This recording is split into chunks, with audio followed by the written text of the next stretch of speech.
ನಾವು ಸ್ಟಾಕ್ ಮಾರ್ಕೆಟಲ್ಲಿ ಇನ್ವೆಸ್ಟ್ಮೆಂಟ್ನ ಯಾಕೆ ಮಾಡಬೇಕು ಅಂದರೆ what is the purpose of investing in stock market. So ಈ ಟಾಪಿಕ್ ಮೇಲೆ ಇವತ್ತು ನಾನು ಮಾತಾಡ್ತಾ ಇದ್ದೀನಿ. ಸೊ ನಾನು ಆ್ಯಕ್ಚುಲಿ ಈ ಟಾಪಿಕ್ನ ನಾನು ಯಾಕಪ್ಪ ತಗೊಂಡೆ, ಸೊ ಯಾಕೆ ನಾನು ಇದೇ ಟಾಪಿಕ್ನ ಚೂಸ್ ಮಾಡಿದೆ ಅಂದರೆ ಇವಾಗ ಪ್ರತಿಯೊಬ್ಬರೂ ಸೊ ಸ್ಟಾಕ್ ಮಾರ್ಕೆಟಲ್ಲಿ ಇನ್ವೆಸ್ಟ್ಮೆಂಟ್ನ ಮಾಡಬೇಕು ಅಂತಲೇ ಇರ್ತಾರಲ್ವ. ಸೊ ಅವರಿಗೆ ಒಂದು ಪರ್ಪಸ್ ಇರಲ್ಲ ಅಲ್ವಾ. ಇವಾಗ ಫಾರ್ ಎಕ್ಸಾಂಪಲ್ ಹೆಂಗೆ ಅಂದರೆ, ಸೊ ಬೇರೆ ಯಾರೋ ಅವ್ರ ಫ್ರೆಂಡು ಸೊ ಸ್ಟಾಕ್ ಮಾರ್ಕೆಟಲ್ಲಿ ಇನ್ವೆಸ್ಟ್ಮೆಂಟ್ ಮಾಡ್ತಾ ಇರೋದನ್ನ ಅವ್ರು ನೋಡಿರ್ತಾರೆ ಅಲ್ವಾ. ಇಲ್ಲಾಂದರೆ ಸೊ ಯಾರೊಬ್ಬರು ಅವರಿಗೆ ಗೊತ್ತಿರೋದ್ರಿಂದ ಅವರಿಗೆ ಸಜೆಷನ್ ಬಂದಿರ್ತಾರೆ. ಇಲ್ಲಾಂದರೆ ಅವರು ಟಿ ವಿಲಿ ನೋಡಿರ್ಬೋದು, ನ್ಯೂಸ್ ಪೇಪರ್ ನೋಡಿರ್ಬೋದು ಅಲ್ವಾ. ಸೊ ಇವರಿಗೆ ಕ್ಯೂರಿಯಾಸಿಟಿ ಬರುತ್ತೆ, ಓಕೆ ಸೊ ನಾವು ಸ್ಟಾಕ್ ಮಾರ್ಕೆಟಲ್ಲಿ ಇನ್ವೆಸ್ಟ್ಮೆಂಟ್ ಮಾಡೋದಂತ. ಬಟ್ ಅವರಿಗೆ ಒಂದು ಪರ್ಪಸ್ಸೇ ಇರಲ್ಲ, ಓಕೆ ಅದ್ರ ಬಗ್ಗೆ ಏನೋ ತಿಳುವಳಿಕೆ ಇರಲ್ಲ. ಓಕೆ ಸೊ ತುಂಬ ಜನ ಮೋಸ್ಟ್ ಆಫ್ ದ ಪೀಪಲ್ ಏನು ಮಾಡ್ತಾರೆ ಅಂದರೆ ಸುಮ್ಮನೆ, ಸೊ ಅವರು ಯಾವ ಥರ ಅಂದರೆ ಒಂದ್ಸರಿ ಈಗ ಸ್ಟಾಕ್ಸಲ್ಲಿ ಇನ್ವೆಸ್ಟ್ಮೆಂಟ್ ಮಾಡಿಬಿಡ್ತಾರೆ. ಸೊ ಅದಾದಮೇಲೆ ಅವರಿಗೆ ಈಗ ಸ್ಟಾಕು ಕೆಳಗೆ ಬಂದ ತಕ್ಷಣ ಅವರಿಗೆ ಭಯ ಅಂತ ಆಗ್ತಾ ಇರುತ್ತೆ. ಇವಾಗ ಗೊತ್ತಲ್ಲ, ಸ್ಟಾಕ್ ಕೆಳಗಡೆ ಬಂದರೆ ಎಷ್ಟು ಭಯ ಆಗುತ್ತೆ. ಅದಾದಮೇಲೆ ಸ್ಟಾಕ್ ಮೇಲೆ ಹೋಗ್ತಾ ಇದ್ದರೆ ಇನ್ನೂ ಇನ್ವೆಸ್ಟ್ ಮಾಡಬೇಕು ಅಂತಲೇ ಅನ್ನಿಸ್ತಾ ಇರುತ್ತೆ ಅಲ್ವಾ. ಸೊ ಅದೇ ಥರ ಫೀಲಿಂಗು ಎಲ್ಲರಿಗೂ ಬರ್ತಾ ಇರುತ್ತಲ್ವಾ. ಸೊ ಇವರು ಒಂದ್ಸತಿ ಲಾಸ್ ಆಗಿರೋದನ್ನ ಇವರು ನೋಡಿರ್ತಾರೆ, ಓಕೆ ಮತ್ತೆ ಅದು ಪ್ರಾಫಿಟ್ಟಿಗೆ ಬಂದ ತಕ್ಷಣ ಸೊ ಅದನ್ನೆಲ್ಲವ ಎಕ್ಸಿಟ್ ಮಾಡಿಬಿಟ್ಟು ದುಡ್ಡನ್ನೆಲ್ಲ ವಿತ್ಡ್ರಾ ಮಾಡಿಬಿಡ್ತಾರೆ. ಅದಾದಮೇಲೆ ಮತ್ತೆ ಸ್ಟಾಕ್ ಮಾರ್ಕೆಟ್ ಕಡೆಗೆ ತಲೆ ಕೂಡ ಆಗಲ್ಲ ಅಲ್ವಾ. ಸೊ ಈ ಥರ ತುಂಬ ಜನ ಮಾಡ್ತಾ ಇದ್ದಾರೆ ಫ್ರೆಂಡ್ಸ್ ಅಲ್ವಾ. ಸೊ ಇವರಿಗೆ ಸ್ಟಾಕ್ ಮಾರ್ಕೆಟಲ್ಲಿ ಯಾಕೆ ಇನ್ವೆಸ್ಟ್ ಮಾಡಬೇಕು ಅಂತ ಗೊತ್ತಿಲ್ಲ, ಒಂದು ಪರ್ಪಸ್ ಇಲ್ಲ ಇವರಿಗೆ ಅಲ್ವಾ. ಇವಾಗ ನಾವು ಸ್ಟಾಕ್ ಮಾರ್ಕೆಟಿಂದ ಯಾವ ಥರ ಬೆನಿಫಿಟ್ಸ್ನ ನಾವು ತಗೋಬಹುದು ಅಂದರೆ, ಸೊ ಮೇಯ್ನು ಇಲ್ಲಿ ಬಿಸ್ನೆಸ್ ಇದೆ ಅಲ್ವಾ. ಇವಾಗ ಯಾವುದೋ ಒಂದು ಸ್ಟಾಕ್ ಇದೆ ಅಂದರೆ ಸೊ ಅದು ಬಿಸ್ನೆಸ್ಸಿಂದ ಅದು ಸ್ಟಾಕು ಮೇಲೆ ಹೋಗ್ತಾ ಇರುತ್ತಲ್ವಾ. ಇವಾಗ ಹೆಂಗೆ ಅಂದರೆ, ಇವಾಗ ಬಿಸ್ನೆಸ್ ಇರುತ್ತೆ, ಆ ಬಿಸ್ನೆಸ್ ಪ್ರಾಫಿಟ್ ಮಾಡಿದ್ರೆ ತಾನೆ ಇಲ್ಲಿ ಸ್ಟಾಕ್ ಮಾರ್ಕೆಟಲ್ಲಿ ಆ ಸ್ಟಾಕ್ಗೆ ಡಿಮ್ಯಾಂಡ್ ಬಂತು, ಅದು ನಮಗೆ ಪ್ರಾಫಿಟ್ ಕೊಡೋಕ್ಕೆ ಸಾಧ್ಯ. ಸೊ ಸೊ ಈ ಸ್ಟಾಕ್ ಮಾರ್ಕೆಟ್ ನಾವು ಯೂಸ್ ಮಾಡಿಕೊಂಡು ನಾವು ಬೆನಿಫಿಟ್ನ ಯಾವ ಥರ ತಗೋಬಹುದು ಅದನ್ನ ನಾವು ಇಲ್ಲಿ ಅರ್ಥ ಮಾಡ್ಕೋಬೇಕಾಗುತ್ತೆ. ಸುಮ್ಮನೆ ನಾನು ಸ್ಟಾಕ್ ಮಾರ್ಕೆಟಿಗೆ ಬಂದೆ, ಇನ್ವೆಸ್ಟ್ ಮಾಡಿದೆ, ಸ್ವಲ್ಪ ಪ್ರಾಫಿಟ್ ಮಾಡಿದೆ, ಅದನ್ನು ಮತ್ತೆ ದುಡ್ಡನ್ನ ವಿತ್ಡ್ರಾ ಮಾಡಿಬಿಟ್ಟೆ. ಸೊ ಈ ಥರ ಮಾಡಿದ್ರೆ ಸೊ ಖಂಡಿತವಾಗ್ಲೂ ಯಾವುದೇ ರೀತಿಯ ಬೆನಿಫಿಟ್ ಅನ್ನೋದು ಸಿಗಲ್ಲ. ಸೊ ನಿಮಗೆ ಶಾರ್ಟ್ ಟರ್ಮಲ್ಲಿ ಬೆನಿಫಿಟ್ ಸಿಗ್ಬೋದು. ಇವಾಗ ನೀವು ಒಂದು 500 ರೂಪಾಯಿ ಪ್ರಾಫಿಟ್ ಮಾಡ್ಕೋಬೋದು, 2000 ಪ್ರಾಫಿಟ್ ಮಾಡ್ಕೋಬೋದು, ಒಂದು 10% 20% ನೀವು ಶಾರ್ಟ್ ಟರ್ಮಲ್ಲಿ ಪ್ರಾಫಿಟ್ ಮಾಡ್ಕೊಂಡು ಅದಾದಮೇಲೆ ನೀವು ಸ್ಟಾಕ್ ಮಾರ್ಕೆಟಿಂದ ಆಚೆಗೆ ಹೋಗ್ಬೋದು ಅಲ್ವಾ. But is this the purpose? So ಇದು ಪರ್ಪಸ್ಸಾ?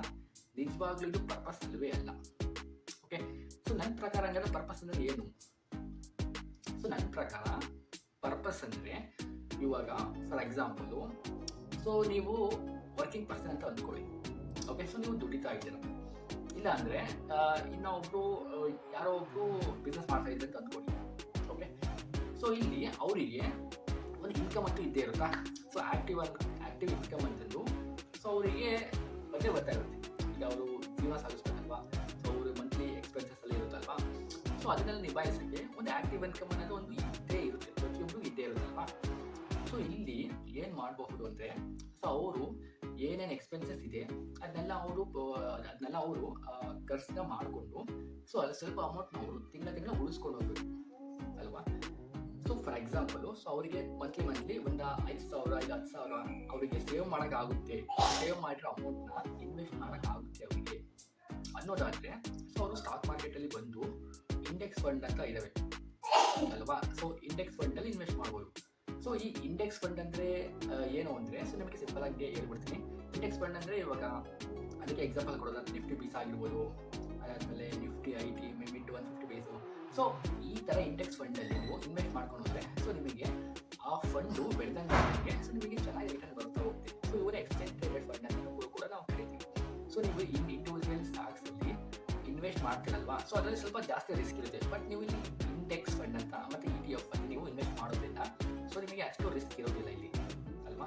ಸೊ ಅಟ್ಲೀಸ್ಟ್ ನಿಮಗೆ ಒಂದು ಲಾಂಗ್ ಟರ್ಮಲ್ಲಿ ಒಂದು 30 to 50% ರಿಟರ್ನ್ ಅಂತ ಕೊಟ್ಟರು ಸೊ ನೀವು ಚೆನ್ನಾಗೇ ನೀವು ದುಡ್ಡು ಮಾಡ್ಬೋದು ಅನ್ನೋಕ್ಕಿಂತ ನೀವು ಸೇವ್ ಮಾಡಿರ್ತಾರಲ್ಲ, ಸೊ ಅದು ನಿಮಗೆ ಮುಂದೆ ಒಂದಲ್ಲ ಒಂದು ಟೈಮಲ್ಲಿ ನಿಮಗೆ ಉಪಯೋಗಕ್ಕೆ ಬರುತ್ತೆ ಅಲ್ವಾ. ಸೊ ನಿಮ್ಮ ಲೈಫ್ ಹೆಂಗಿರೋ ನಡೆದೋಗುತ್ತೆ, ಓಕೆ ಲೈಫ್ ಹೆಂಗಿದ್ರು ನಡೆಯುತ್ತೆ. ಮತ್ತೆ ಎಕ್ಸ್ಪೆನ್ಸಸ್ ಎಲ್ಲ ನೀವು ದುಡಿಯೋ ದುಡ್ಡಿಂದ ಎಲ್ಲ ಲೈಫ್ ಆರಾಮಾಗಿ ನಡೆಯುತ್ತಲ್ವಾ. ಫಾರ್ ಎಕ್ಸಾಂಪಲ್ ಮುಂದೆ ಈಗ ಮದುವೆ ಮಾಡಬೇಕು, ಓಕೆ ನಿಮ್ಮ ಮನೇಲಿ ಯಾರಾದರೂ ಮದುವೆ ಮಾಡಬೇಕು. ಸೊ ಅಂಥ ಟೈಮಲ್ಲಿ ದುಡ್ಡು ಬೇಕಾಗುತ್ತೆ ಅಲ್ವಾ. ಸೊ ಅವಾಗ ನೀವು ಸಾಲ ಮಾಡೋ ಪರಿಸ್ಥಿತಿ ಬರಲ್ಲ. ಸೊ ನೀವು ಸೇವ್ ಮಾಡಿದ್ರೆ, ಇನ್ವೆಸ್ಟ್ ಮಾಡಿದ್ರೆ, ಸೊ ನೀವು ಚೆನ್ನಾಗಿ ಸ್ವಲ್ಪ ದುಡ್ಡು ಮಾಡ್ಕೊಂಡಿದ್ರೆ, ಸೊ ಇದರಿಂದ ನೀವು ಮದುವೆ ಮಾಡ್ಬೋದಾ? ಬೇಡ. ಇಲ್ಲ ಅಂದರೆ ನೀವು ಫ್ಯೂಚರಲ್ಲಿ ಒಂದು ಮನೆ ಕಟ್ಟಬೇಕು. ಓಕೆ, ನಿಮ್ಮ ಡ್ರೀಮ್ ಹೌಸ್ನ ಕಟ್ಟಬೇಕು, ಅದಕ್ಕೆ ದುಡ್ಡು ಬೇಕಲ್ವಾ? ಬೇಡ. ಇನ್ನು ಫ್ಯೂಚರಲ್ಲಿ ನಿಮಗೆ ಒಂದು ಕಾರ್ ತಗೋಬೇಕು, ನಿಮ್ಮ ಒಂದು ಇಷ್ಟವಾದ ಕಾರ್ ತಗೋಬೇಕು, ಅದಕ್ಕೆಲ್ಲ ಲಂಪ್ಸ್ ಅಮೌಂಟ್ ಬೇಕೇ ಬರ್ತಾನೆ. ಸೊ ಈ ಥರ ನಮ್ಮ ಲೈಫಲ್ಲಿ ಈ ಮೂರು ತುಂಬ ಇಂಪಾರ್ಟೆಂಟ್ ಇವೆಂಟ್ ಆಗುತ್ತೆ ಅಲ್ವಾ? ಒಂದು ಮನೆ ಕಟ್ಟೋದು, ಇನ್ನೊಂದು ಮದುವೆ, ಅದಾದಮೇಲೆ ಈ ಕಾರ್ ತೊಗೊಳೋದು. ಈ ಮೂರೆಲ್ಲ ದೊಡ್ಡಗೋಲಿ. ಅದು ಈ ಮೂರನ್ನ ಅಚೀವ್ ಅಂದರೆ ಈ ಮೂರನ್ನ ಸುಲಭವಾಗಿ ನಾವು ಅಚೀವ್ ಮಾಡೋಕ್ಕೆ ಸೊ ನಾವು ಇನ್ವೆಸ್ಟ್ಮೆಂಟ್ನ ನಾವು ಮಾಡಲೇಬೇಕಾಗುತ್ತೆ.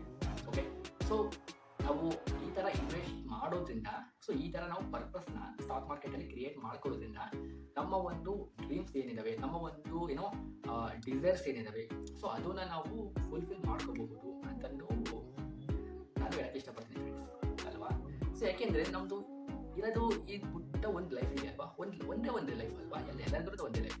ಬಟ್ ಇದರಲ್ಲಿ ಮೈನ್ ಏನು ಅಂದರೆ, ಸೊ ಅಮೌಂಟ್ ಅನ್ನೋದು ತುಂಬ ಇಂಪಾರ್ಟೆಂಟ್ ಆಗುತ್ತೆ. ಈಗ ನಾವು ಚೆನ್ನಾಗಿ ಬಾಳಬೇಕು, ಈಗ ಲೋನ್ ತೊಗೊಳ್ಳಿಲ್ದಂಗೆ ನಾವು ಚೆನ್ನಾಗಿ ಜೀವನ ಮಾಡಬೇಕು ಅಂದರೆ ದುಡ್ಡು ಬೇಕೇ ಬೇಕು. ಸ್ವಲ್ಪ ಇನ್ವೆಸ್ಟ್ಮೆಂಟು, ಸೇವಿಂಗ್ಸ್ ಎಲ್ಲ ಮಾಡ್ಕೊಂಡಿರಲೇಬೇಕು. ಯಾಕೆಂದರೆ ಮುಂದೆ ಒಂದು ಟೈಮಲ್ಲಿ ನಮಗೆ ಸಹಾಯಕ್ಕೆ ಬಂದೇ ಬರುತ್ತೆ ಅಲ್ವಾ?